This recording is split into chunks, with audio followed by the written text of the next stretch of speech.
Hi, my name is Ashley McKee, and I'm currently enrolled in English 112 at Gaston College. We've been doing a problems and solution essay, an assignment, and for my assignment, I've chosen to do the drug crisis and the drug addicts of the world.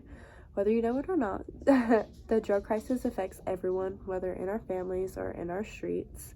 I didn't know this at the beginning of my assignment, but there's actually not too many solutions for this worldwide problem. But I think there should be, and we can get into that later on. First, I want to talk about the effects of drug abuse on the addicts themselves. Drug abuse affects the way you think, behave, and feel. First, let's talk about the psychological effects. For example, drug abuse can cause many different health issues such as depression, aggression, hallucinations, and anxiety. Drugs also interfere with the way your neurons send, receive, and process signals via neurotransmitters, essentially changing a person's thought pattern and their emotional state. This is why it's so hard to break through to certain addicts. It's because their brain is rewired to only think and worry about one thing, and that is their drug of choice. Drug addicts also have to deal with their brains chemically changing, and it stops their brain from making any more dopamine and chemicals that make them happy. So they can't feel this happy sensation without their drug of choice. They're getting it artificially so much that your brain just stops producing it for themselves.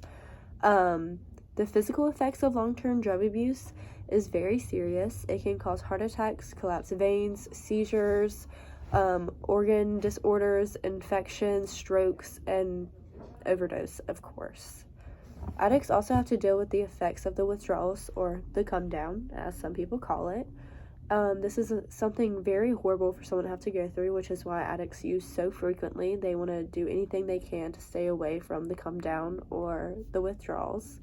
The withdrawals can cause a person to become horribly depressed, anxious, sweaty, shaky. It causes flu-like symptoms, and it can also make a person rattle with pain.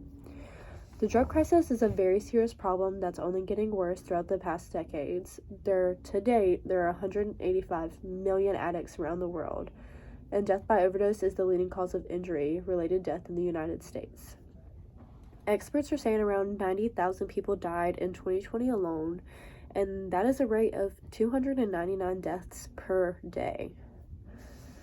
In my opinion, one of the biggest causes of the drug crisis is when pharmaceutical companies reassure their clients that opioids cannot be addictive, and this is because they didn't have full knowledge on them before they were trying to get them off their shelves and into people.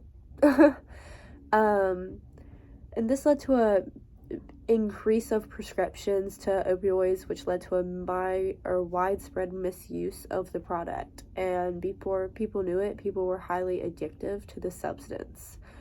And the drug crisis is also causing problems across the world. For instance, did you know that 2 out of every 3 homeless people have lifetime histories with drugs or alcohol abuse? All addicts have their own story, and in some cases, addicts fall short to peer pressure and bad genes. Some addicts are caused by early exposure to drugs, and some just get started to help with their pain and anxiety, but eventually they get hooked. While some people can use recreational and prescription drugs without it becoming a problem, most people become highly addictive. Now, like I said, there's not too many solutions to this worldwide problem, but there are numbers that you can call around the clock 24/7, and people will help you either stay clean or help you get help.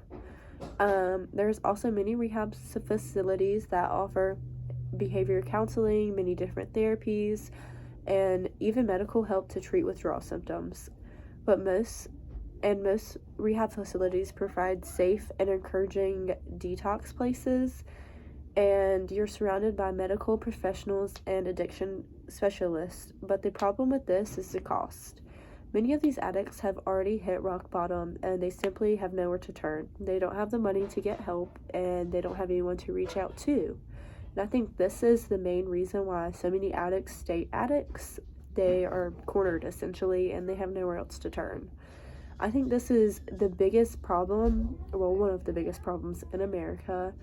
We need to get these people off the streets, and we need to find them help, whether in rehab facilities or halfway houses or something. There's so many different solutions, and these people are just on the streets because there's no one to lend a helping hand.